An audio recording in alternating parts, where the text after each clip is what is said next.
ቴክኒክና ሙያ ተቋማት ብቁ የሰው ኃይል በማፍራት የማህበረሰቡን ችግር በመፍታት ቴክኖሎጂዎችን በማምረት እንዲሁም በሀገር ሁለንተናዊ እድገት ላይ ያላቸው ሚና እጅግ ከፍተኛ ነው። በሀገራችን ኢትዮጵያ ከ1500 በላይ የቴክኒክና ሙያ ተቋማትና ከ30,000 በላይ አሰልጣኞች መኖራቸውን መረጃዎች ይጠቁማሉ። እኛም በዛሬው ዝግጅታችን በማዕከላዊ ኢትዮጵያ በጉራጌ ዞን አረቅት ከተማ የሚገኘው የአረቅት ፖሊቴክኒክ ኮሌጅ ተገኝተን በበጀት ዓመቱ እያከናወናቸው ያሉ ተግባራቶች ምን እንደሚመስሉ ቃኝተናል። አብራችሁን ሁኑ።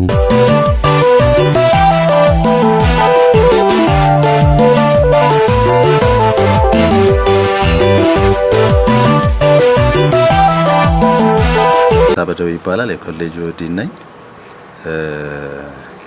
አረቅት ፖሊቴክኒክ ኮሌጅ በአካባቢው ማህበረሰብ ተሳትፎ እና የአካባቢው ማህበረሰብ ለዘርፉ በወቅቱ ከነበረው ትልቅ ፍላጎት አንፃር በ1997 አስፈላጊ ለስልጠና የሚሆኑ ማሽነሪዎች አስገብቶ እና መጨረሻ ላይ እውቅና አግኝቶ በ1998 ዓ.ም በይፋ መንግስት ተረክቦት ስልጠና የጀመረ ተቋም ነው።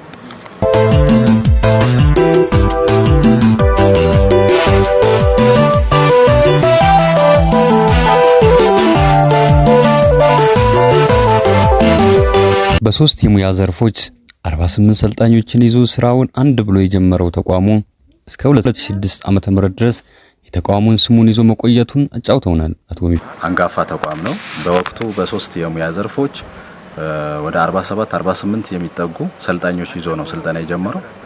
ደረጃ 1 ተቋም ከሆነ ደረጃ 1 እና 2 ነው ስልጠና የሚሰጠውና በዛ ልክ እስከ 2006 ዓ.ም ድረስ የተቋም ስሙን ይዞ ስልጠና ከቀጠለ በኋላ 2006 ዓ.ም ደግሞ ኮሌጁ ወደ ፖሊቴክኒክ ኮሌጅ ወደ ኮንስትራክሽን እና ኢንዱስትሪያል ኮሌጅነት አድጎ እስከ ደረጃ 4 ስልጠና የሚሰጥበትን እውቅና አግኝቷል ማለት ነው።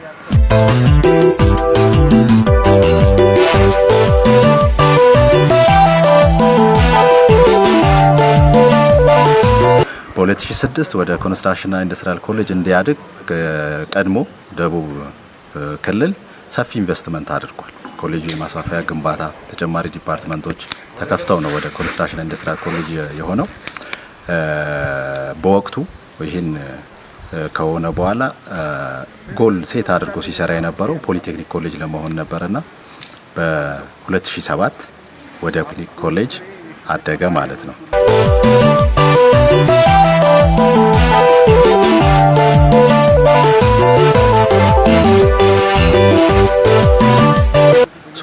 ኮሌጁ ከተመሰረተበት ጊዜ አንስቶ ባለው እድገቱ አመጣጡ ጥሩ ቢሆንም ግን ደግሞ አጠቃላይ የውስጥ አቅሙና ፍጥነቱ በቂ ነው ብለን አንወስድም። አሁንና ካሁን በኋላ ያለፉት ዝግመታዊ የሆኑ ለውጦችን በሚክስ መልኩ በፍጥነት አንደኛ ሳተላይት ኮሌጅ እንዲሆን ሲቀጥል ኢትዮጵያ ውስጥ ካሉ ቴክኒክና ሙያ ኮሌጆች በተመረጡ አካባቢው ላይ ፖቴንሻል በሆኑ በተመረጡ የሙያ ዘርፎች ላይ ታዋቂ ስልጠና የሚሰጥ ኮሌጅ እንዲሆን ነው እየሰራን ያለነው በአሁኑ ሰዓት።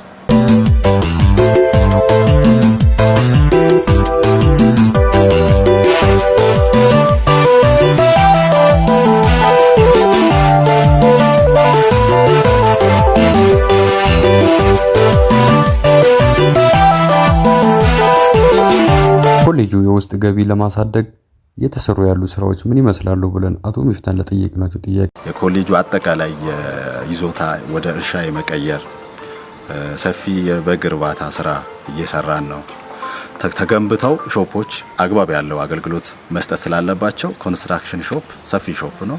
ያን ሾፕ ለከተማውም ከከተማም ውጭ ለሆነ ማህበረሰብ የብሎኬት ምርት እያመረትን እየሸጥን እንገኛለን።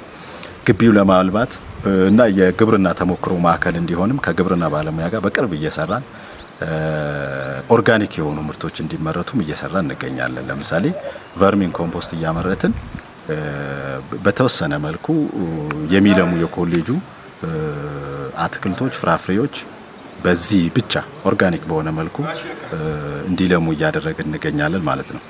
በአጠቃላይ ውስጥ አቅም ሲዳብር የቴክኒክና ሙያ ስልጠና ጥራት ይጨምራል የሚለው ኮንሴፕት ለማጠናከር እየሰራን ነው። ምክንያቱም ቴክኒክና ሙያ በጣም ካፒታል ኢንቴንሲቭ ነው፣ ሰፊ ኢንቨስትመንት የሚጠይቅ ነው። ያን ኢንቨስት አድርገን ነው ጥራት ያለው ተማሪ እጁ የተፍታታ መስራት የሚችል ተማሪ መፍጠር የምንችለውና በዛ ልክ ለመስራት ጥረት እያደረግን ነው። ትልቁ ኮሌጁ የተቋቋመለት ሌላኛው ሚሽን ደግሞ ስልጠና ነው። ስልጠና በመደበኛ ባጫጭር በማታ ቅዳሜና እሁድ መስጠት ለቴክኒክና ሙያ የተሰጠ ተልእኮ ነው። ከስልጠና በኋላ ደግሞ ምዘና አለ። ብቃታቸው በምዘና ማረጋገጥና ማስመረቅ የምንሰራቸው ቋሚ ስራዎች ናቸው። ከዚህ አንፃር በዘንድሮ ዓመት ካምና አቻምና የተሻለ ቀበላ ቁጥር አለን። ግን ደግሞ 12ኛ ክፍል ተፈትነው ማርኬት ላይ ካሉ ተማሪ ቁጥር አንፃር ወጣት ቁጥር አንፃር በቂ አይደለም። አሁንም እንደ ማህበረሰብ ተማሪዎች ትምህርታቸው 12ኛ ክፍል ጨርሰው ወደ ከተማ እየፈለሱ ከመሆኑ ጋር ተያይዞ መተጋገዝ ይጠይቃል።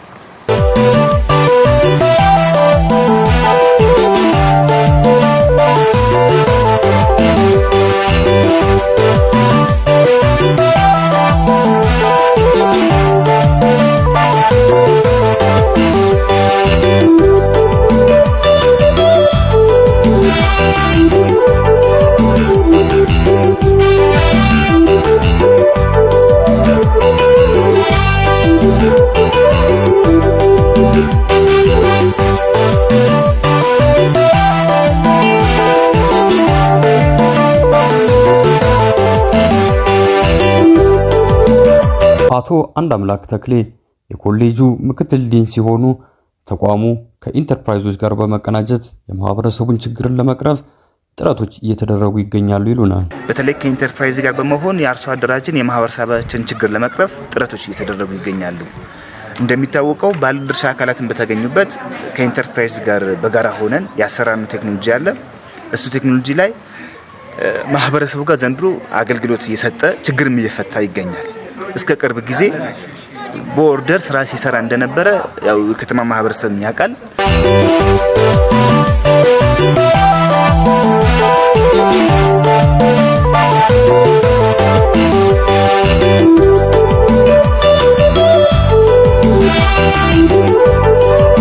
በጉመር ወረዳና በአረቅት ከተማ አስተዳደር ለሚገኙ ኢንተርፕራይዞች አስፈላጊውን ድጋፍ እያደረጉ መሆኑን የሚያወሱት አቶ አንዳምላክ ከድጋፉ በኋላም እያንዳንዱ ኢንተርፕራይዝ እንደሚመዘንና እንደሚመረቅም ያወሳሉ። ኢንዱስትሪ ኤክስቴንሽን አንፃር ስራዎች እየሰራን ነው። በወረዳም በከተማም ያሉ ኢንተርፕራይዞች የማይቋረጥ ድጋፍ እያደረግን እንገኛለን። ከዚህ ጋር ተያይዞ ያው ውስንነቶች ያሉብን ፓርት አለ። ለምሳሌ ኢንተርፕራይዝ ድጋፍ ካደረግን በኋላ መመዘን መቻል አለባቸው። እኛ ጋር ያለው ከምዘና ጋር ውስንነት አለ። ምናልባት በዘንድሮ ዓመት አሁን ለአንድ ዙር ለማስመዘን እስከ 50 የሚሆኑ ኢንተርፕራይዞች ዝግጅታችን ጨርሰን በቅርቡ እናስመዘናለን ብለን እንጠብቃለን።